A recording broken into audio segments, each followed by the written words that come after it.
Hi guys, so you probably heard the expression before in the past, never let a good crisis go to waste.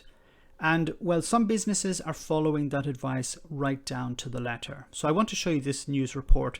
It says here, outsourcing giant Serco has unveiled a £400 million boost from COVID contracts and handed its shareholders a £17 million proposed reward.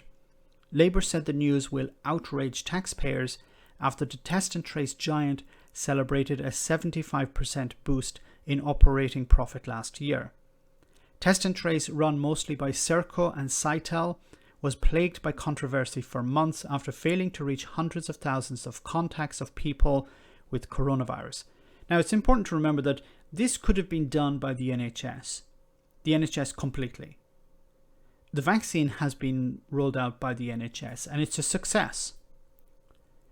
Test and Trace could have been, but the government decided, no, we're actually going to give this to a private company because, well, you know, these companies donate to the party or they have connections to the party. They're friends of maybe Boris Johnson or Matt Hancock. Or some of them are actually working for these companies and as MPs at the same time. So we need to give something to them. Well, it goes on to say, today, Serco Chief Executive Rupert Soames, who's actually connected to the Conservative Party, admitted the system took quite some time to work effectively. But the firm today issued a profit upgrade for 2021 and said now is the time to make 1.4p a share payments to investors. It's first since 2014. So the company is doing extremely well at the moment. Partly they're going to say due to the pandemic.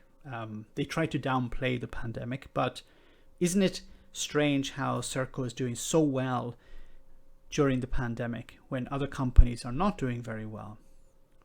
Goes on to say the annual report admitted the firm had to act responsibly from a reputational perspective at this challenging time. So, you know, this is dealing with the pandemic and not having a good report in the media is damaging to the reputation of the company, but claimed Serco as a company has been saved by its shareholders and these people should be rewarded. The report did not say how much the dividend would cost in total because it still needs to be approved by the annual general meeting, but it is estimated to be worth around £17 million if approved.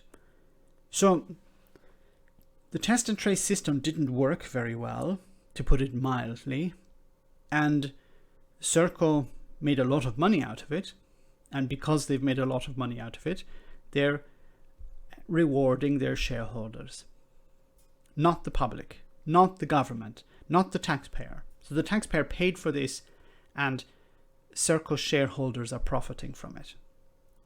Chief Executive Rupert Soames said that although underlying trading profit had jumped 36% to 163 million in 2020, only around 2 million came from winning COVID-19 contracts. The rest came from, quote, normal operations of the business. I find that a bit difficult to believe because there was a pandemic raging. Serco added around £400 million to its revenue from COVID-19 services, including operating more than 25% of NHS Test and Trace sites and half of the Tier 3 tracing capacity. Yet Pascal Robinson, who's the campaign officer at We Own It, which is a group that wants to protect the NHS from privatization, he said the company's CEO, Robert Soames, has the gall to claim that Serco's management of contact tracing has been a remarkable success when we know that the opposite is true. Instead of doling out dividends, he says Serco should be doing the right thing, recognize its total failure and give back the money that it has taken in coronavirus contracts. Serco are not going to do that. The government gave them this money, and if it's disappeared somewhere, well, you know, it's difficult to find this money. They failed, but they're not going to pay it back. He added, people will be rightly outraged to hear that Serco had just started paying out dividends to its shareholders. They've pocketed millions of taxpayers' cash to deliver a contact tracing system that has clearly failed to deliver and put people's lives needlessly at risk. This has always been the case. Businesses give money to politicians. Politicians return the favor in some other way. It doesn't always happen immediately.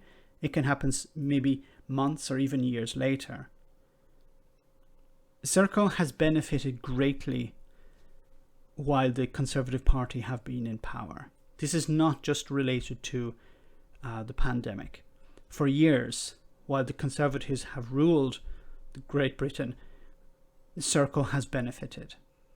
It's always been a case of a company, doesn't have to be Serco, many other companies donate to the party, give support to a particular candidate who's running for office, and then later on they receive the returns of their investment. We used to call this corruption. This in business is an investment. You invest in a political party and then your investment pays off. In the case of Serco, it seems that they have received £400 million boost because of coronavirus contracts.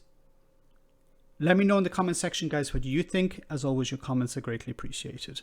Thanks a lot.